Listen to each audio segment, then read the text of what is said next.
성도 여러분, 하나님이 우리에게 원하시는 것, 순종입니다. 순종. 그죠? 이 땅 가운데 하나님이 많은 은혜를 베푸시고 우리를 구원해 주시고 그래서 이제는 구원받은 백성으로 살아가기를 원하시는데 그 가운데에 반드시 필요한 것이 순종입니다. 그런데 주님이 찾으시는 순종은 억지로 하는 순종이 아닙니다.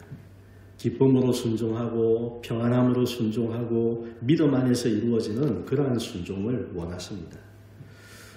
오늘 요한복음 14장 이 본문의 상황을 여러 번 말씀드렸듯이 예수님이 십자가에 달리실 그때가 이제 정말로 가까운 때입니다. 조금 있으면 십자가 고난을 받으실 주님이신데 그런 주님이 제자들에게 말씀하십니다. 보혜사 곧 아버지께서 내 이름으로 보내실 성령 그가 너희에게 모든 것을 가르치고 내가 너희에게 말한 모든 것을 생각나게 하리라. 여기에 우리의 순종이 어떻게 이루어지는가 주님께서 주시는 분명한 뜻이 담겨 있습니다. 그것은 성령님의 가르침을 따라서 평안과 믿음으로 이루어지는 순종입니다. 자, 오늘 말씀 속에서 주님이 찾으시는 순종이 어떤 모습인가 함께 우리 살펴보고 그렇게 주님이 찾으시는 순종으로 살아가는 성도가 되실 수 있기를 주님의 이름으로 축복합니다. 자, 주님이 찾으시는 순종 첫 번째는 성령님의 가르침에 귀를 기울이는 겁니다. 한번 읽어봅시다. 성령의 가르침에 귀 기울이자. 26절 다시 한번 읽어봅시다. 보혜사 곧 아버지께서 내 이름으로 보내실 성령 그가 너희에게 모든 것을 가르치고 내가 너희에게 말한 모든 것을 생각나게 하리라. 아멘. 예수님이 제자들 곁을 이제 곧 떠나실 텐데 보혜사이신 성령님을 보내주실 거다. 이런 약속을 하셨습니다. 여러분 성령님이 옆에 계신다면 제자들은 예수님이 떠나가시더라도 보혜사 성령님이 함께 하시기 때문에 위로를 많이 얻게 될 겁니다. 그들의 마음이 도우심을 많이 입게 될 겁니다. 그런데 오늘 주님의 말씀 속에 보면 성령님은 우리를 위로하기 위해서만 계시는 분이 아니고 우리에게 하나님의 뜻을 가르쳐 주시는 스승이 되신다. 그렇게 주님이 말씀을 하고 있습니다. 자, 성령님에 대한 말씀을 한 구절 더 봅니다. 고린도전서 2장 10절 말씀 같이 한번 읽어봅시다. 오직 하나님이 성령으로 이것을 우리에게 보이셨으니 성령은 모든 것 곧 하나님의 깊은 것까지도 통달하시느니라. 아멘. 여러분 성령님은 하나님이시죠. 성령님은 똑같은 하나님입니다. 그렇기 때문에 여기 나와 있는 것처럼 하나님의 깊은 것까지도 통달하신다. 다 아신다는 겁니다. 그런 성령님이 우리에게 하나님의 뜻에 대해서 알려주시는 것이 가장 정확한 거죠. 하나님이 우리에게 원하시는 것이 무엇인가를 분명하게 다 온전히 가르쳐 줄 수 있는 그런 성령으로 우리 곁에 계시다는 겁니다. 우리가 주님 앞에 순종하는 것을 원하신다고 했습니다. 그런데 여러분 순종은 내가 판단해서 하는 것이 아닙니다. 주님이 말씀하시는 순종은 내가 판단해서 하는 것이 아닙니다. 성령님께서 깨닫게 해주시는 대로 가르쳐 주시는 대로 따르는 그것이 주님이 말씀하시는 순종입니다. 내가 판단해서 하는 순종, 나는 순종한다고 하지만 주님을 기쁘시게 하지 못하는 것이 될 수도 있습니다.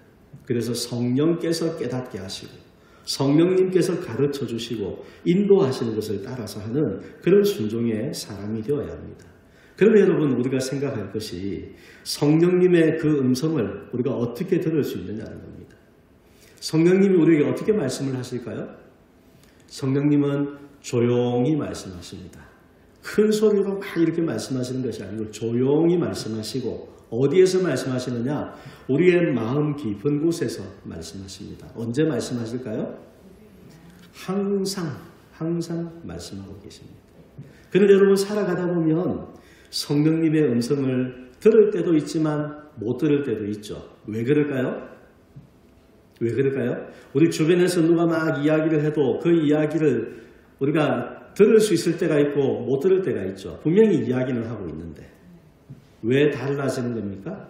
내가 그 말에 귀를 기울이면 들리는데 내가 옆에 있어도 소리는 나도 귀를 닫아버리면 못 듣는 겁니다. 마찬가지입니다. 성령님은 항상 우리 안에서 말씀하고 계시는데 내가 귀를 닫고 있으면 하나도 못 듣습니다. 하지만 우리가 귀를 열고 귀를 기울여서 들으려고 하면 성령님이 말씀하시는 것을 우리가 깨달을 수 있게 해주신다는 겁니다. 왜? 계속해서 말씀하시고 계시니까. 성령님이 하시는 일을 우리를 바르게 인도하시는 거기 때문에 여러분, 예를 들어서 유치원 선생님이 아이들을 인도해 가기 위해서 계속해서 이렇게 옆에서 도와주지 않습니까? 그런 것처럼 성령께서 우리의 마음에 필요한 것으로 항상 가르쳐 주시는데 우리가 귀를 열고 들으면 따라갈 수 있고 그렇지 않으면 내 판단대로 내 생각대로 살아가는 삶이 될 수가 있습니다. 자, 그럼 여러분 귀만 기울이면 들릴까요? 귀만 기울이면 들릴까요? 제가 들린다고 해놓고 이렇게 말하니까 이상하죠. 귀를 기울이면 들을 수 있는데 근데 중요한 것이 또 하나 있습니다. 여러분 어떤 사람의 말을 들을 때 좀 이렇게 쉽게 말하면 알아듣기 좋지만 어려운 말을 하면 어떻습니까? 잘 안 들리죠. 잘 안 들리죠. 성령님께서 우리에게 말씀하시는데 그것이 우리의 준비에 따라서 쉽게 잘 들릴 수도 있고 어려워서 잘 안 들릴 수도 있습니다. 그 차이는 어디에 있느냐? 여러분 아이들이 처음에 이렇게 태어나고 자라가면서 옹알이를 하잖아요. 처음에는 못 알아듣는 말을 합니다. 그러다가 이제 단어를 하나 둘 하기 시작하는데 아이들의 그 단어가 몇 개밖에 쓸 줄 모르면 아이하고 이렇게 대화가 되는가요? 잘 안 되죠. 그냥 이제 한마디 이름 부르고 하는 요 정도만 왔다 갔다 하는 거지 뭐 이야기를 주고받는 그런 어떤 내용을 전달하는 이게 잘 안 됩니다. 왜냐하면 아직까지 아이에게 그런 단어가 없기 때문에 할 수가 없는 겁니다. 아이가 알아듣는지 못 알아듣는지 우리는 다 알 수 없지만 그냥 생각건데 아직 잘 못 알아들을 거다 생각을 하고 우리도 아이가 하는 말을 잘 알아들을 수가 없습니다. 왜? 아이가 할 수 있는 말이 몇 개 없기 때문에. 성령님이 우리에게 들려주신 음성은 무엇을 음성을 들려주느냐? 하나님의 말씀으로 들려주십니다. 우리 안에 하나님의 말씀이 생각나게 하는 방법으로 음성을 들려주시는 겁니다. 그러려면 그 성령님의 음성을 들을 수 있으려면 우리 안에 뭐가 있어야 됩니까? 그 단어들이 있어야 됩니다. 그 단어들은 다름이 아니라 성경 말씀입니다. 내 안에 성경 말씀이 풍성하면 성령님이 내게 주시는 감동, 내게 하시는 말씀, 떠올리게 하는 그 말씀들이 막 올라올 수가 있는데 내 안에 들어있는 게 없다. 내가 할 수 있는 말이 엄마, 아빠밖에 없다. 그러면은 자세한 이야기를 성령님이 말씀을 해주시려고 해도 내가 알아들을 수가 없는 겁니다. 굳이 이해할 수 있도록 설명을 드리자면 이런 겁니다. 여러분 이해가 되십니까?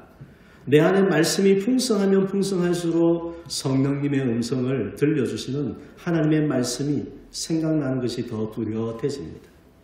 무엇을 내게 주시려고 하는가가 더 잘 느껴진다는 겁니다. 하지만 말씀이 내 안에 없으면 성령님은 늘 말씀을 들려주시려고 하지만 내 안에 기억하는 것이 없기 때문에 그 말씀이 그건지 이건지 우리가 분간을 하지 못한다는 겁니다. 자, 여러분 하나님께서 우리에게 성령님을 보내주신 이유는 성령님을 통해서 우리의 길을 인도해 주시려는 겁니다. 우리가 잘 가르치는 말씀을 듣는 사람이 되기를 원하고 그래서 그 가르치시는 대로 순종하는 삶이 되게 하시려는 겁니다. 하지만 내 안에 말씀이 없으면 내 생각으로 치우쳐 버리기 쉽고 아니면 세상이 하는 소리에 빠지기가 쉬워지는 겁니다. 사랑하는 성도 여러분, 하나님 앞에 우리가 드리는 순종은 내가 생각하는 대로 판단하는 대로가 아니라 주님의 뜻을 알고 주님의 뜻을 따르는 삶이 되는 것입니다.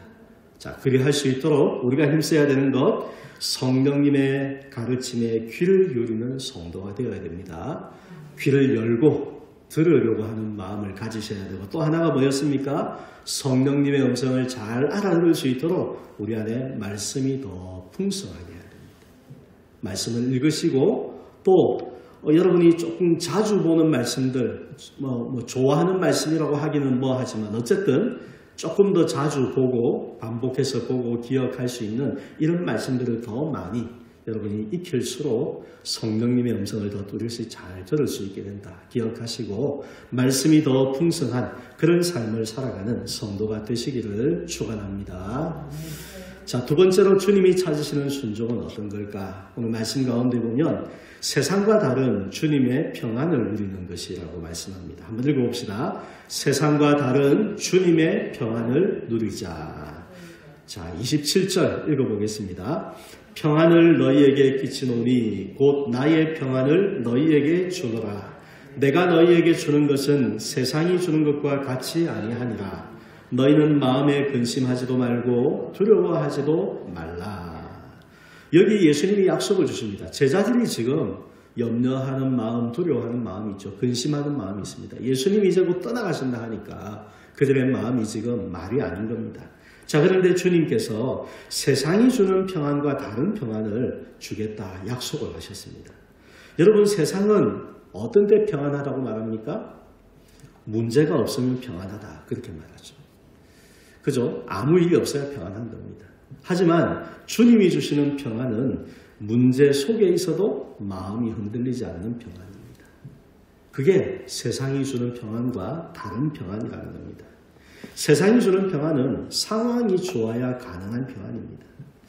한번 생각해 보십시오. 우리가 살아오면서 평안하다고 느낄 때가 언제였습니까? 내 몸이 건강하고 자녀가 잘 되고 걱정할 일이 없을 때 여러분 평안했지 않습니까?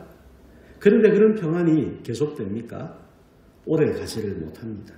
우리의 건강도 변하고 형편도 변하고 마음을 흔드는 일이 일어나면 그런 평안은 금방 사라지고 마는 겁니다. 이게 세상이 주는 평안이라는 거죠. 그런데 여러분, 예수님의 평안은 어떻습니까? 상황과 상관이 없는 평안입니다. 좋은 일이 있어서 생기는 평안이 아니고 힘든 일이 있어도 우리의 마음 깊은 곳을 지켜주는 그런 평안입니다. 밖에서 오는 것이 아니고 하나님이 우리의 마음속에 불어넣어 주시는 평안이기 때문입니다. 세상이 주는 평안은 내 눈에 보여야 느낄 수 있는 평안입니다. 내 손에 잡혀야 느낄 수 있는 평안입니다. 하지만 주님이 주시는 평안은 우리의 마음속에 불어넣어 주시는 평안입니다. 그래서 상황과 상관없이 내 속에서는 평안이 이렇게 일어나는 것을 경험하게 해주시는 겁니다. 우리의 몸이 약해지죠. 세월이 흘러갑니다. 자, 그런 상황의 변화가 있어도 하나님의 평안은 흔들리지 않습니다.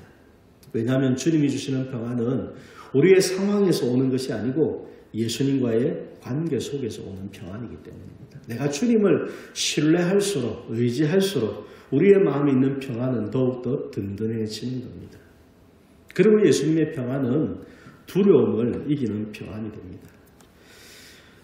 나이가 들어갈수록 여러분 여러 가지 걱정이 더 많아지지 않습니까?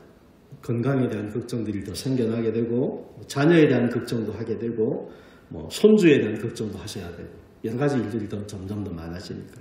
그리고 우리가 알 수 없는 앞날에 대한 그런 걱정들도 마음 가운데에 더 많이 생겨날 수 있습니다. 하지만 예수님이 주시는 평안은 이 두려움이 있어도 흔들리지 않는 평안입니다. 염려될 만한 일들이 점점 더 늘어가도 그 속에서도 흔들리지 않는 평안을 주님이 말씀하고 있습니다. 예수님이 어떻게 그런 평안을 주는가? 내가 너희와 함께 있고 내가 너희를 지켜주고 내 손으로 너희를 붙들고 있다. 이 말씀을 통해서 우리의 삶을 항상 지켜주신다 약속하고 계시기 때문입니다. 우리가 평안을 느끼는 이유는 여러분 문제가 사라져서 평안한 게 아닙니다. 문제가 지금 우리 앞에 있더라도 예수님이 그 상황 가운데 함께 계신 것이 믿어질 때 그때 우리의 마음에 평안이 있는 겁니다. 뜻하지 않은 일들이 삶 속에 생겨나죠. 저희 가정 같은 경우에 여러분 이런 일들은 살면서 찾아오는 일 중에 하나입니다. 그렇지 않습니까? 누가 그걸 예측하고 살아가는 것도 아니고 우리는 무조건 다 피해가야 된다 그런 거 아니잖아요. 살다가 우리 앞에 어떤 사고처럼 생겨나는 그런 일들 중에 하나입니다. 그런데 그런 일들 하나하나에 우리가 휘청거린다면 믿음으로 살기 힘들어지죠. 어떤 일이 있어도 주님이 함께 하시고 주님께서 돌보시고 주님께서 선하게 하여 주실 거다.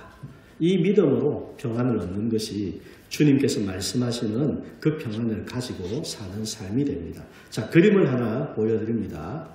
자, 촛불은 여러분 어떻습니까? 보기에는 밝은 빛이고 또 이렇게 고요해 보이지만 바람이 불면 금방 흔들리죠.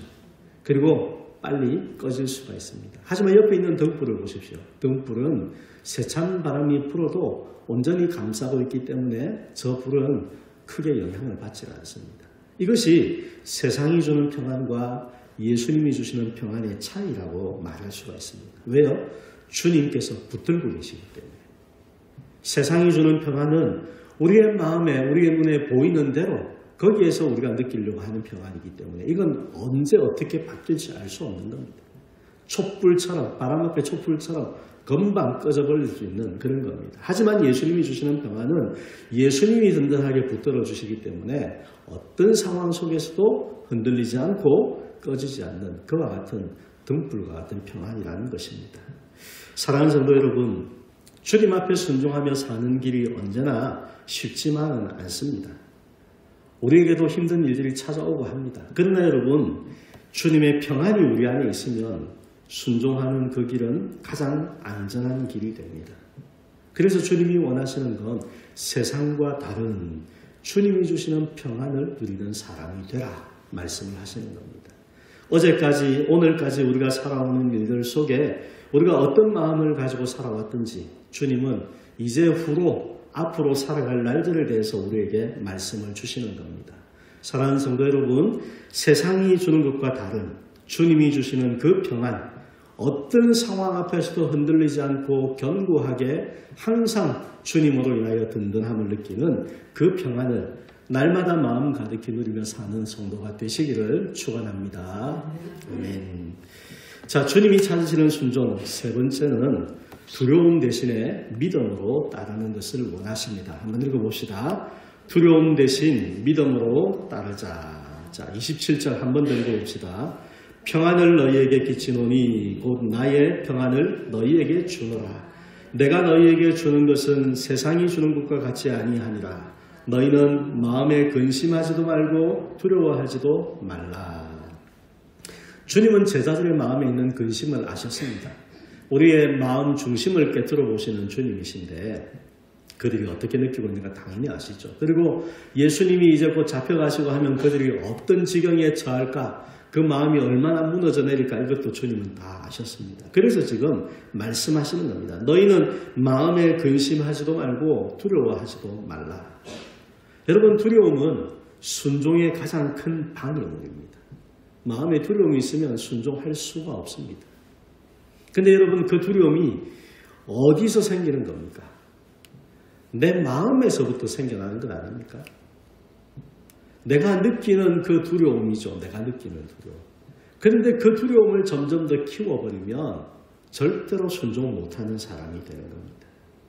반대로 여러분, 우리 안에 믿음을 가지면 그 믿음이 두려움을 이기게 만들어줍니다. 우리가 예수님을 믿고 살면서 순종을 해야 되는데 이 순종은 이해가 되어서 하는 것이 아닙니다. 그냥 어떻게 될지 결과를 다 알기 때문에 이제는 그냥 가면은 무조건 다 잘 되는 일만 있을 거예요. 이래서 순종하는 게 아니잖아요. 당장에는 이해가 안 되는 경우들이 많죠. 그럼에도 불구하고 우리가 순종하는 이유가 있다면 주님이 그렇게 말씀하셨기 때문에 하는 게 순종입니다. 여러분, 이해가 되어서 순종하려고 하면 결국 우리는 어떤 순종을 하는 겁니까? 내가 판단하는 대로 순종하는 사람이 되는 겁니다. 그게 이해가 되어서 하는 순종이죠. 그런데 오늘 말씀에 예수님은 우리가 내가 판단하는 대로 순종하는 것이 아니고 성령께서 깨닫게 하시는 대로, 나의 삶을 가르쳐 주시는 대로 그렇게 순종하는 것 아닙니까? 그러려면 우리 안에는 두려움이 아니라 믿음이 있어야 됩니다. 그래서 두려워하지 말고 믿는 믿음을 가지라고 말씀을 하시는 겁니다. 창세기에 보면 노아라는 인물이 나옵니다. 노아는 하나님께서 세상에 그 죄악이 가득함을 보고 물로, 홍수로 세상을 심판하려는 뜻을 정하신 다음에 노아에게 그 가운데에서 하나님께서 살리실 생물들과 그리고 사람들을 위해서 큰 배를 만들게 하셨습니다. 근데 이 배라는 것이 우리가 보는 이런 배보다는 약간은 잠수함하고 비슷하게 이제 지붕까지 다 있는 그런 배, 방주라고 하죠.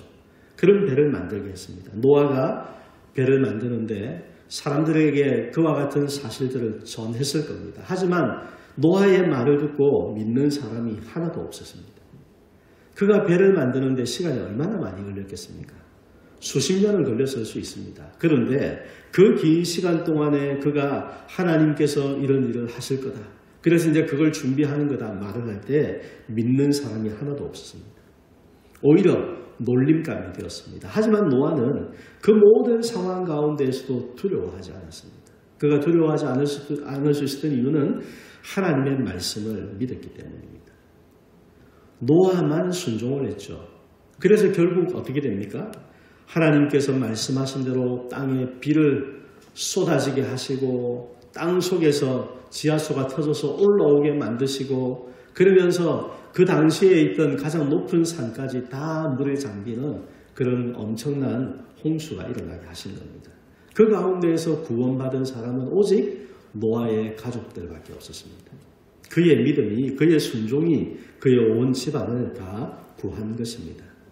성경을 보면 이러한 담대한 믿음을 가진 사람들의 이야기가 곳곳에 나오는데 한 곳을 보겠습니다. 사도행전 5장 41절 2절 말씀 한번 읽어봅시다. 사도들은 그 이름을 위하여 능력받는 일에 합당한 자로 여기심을 기뻐하면서 공회 앞을 떠나니라. 그들이 날마다 성전에 있든지 집에 있든지 예수는 그리스도라고 가르치기와 전도하기를 그치지 아니하니라. 아멘. 예수님은 우리가 이런 믿음의 사람으로 살기를 원하십니다.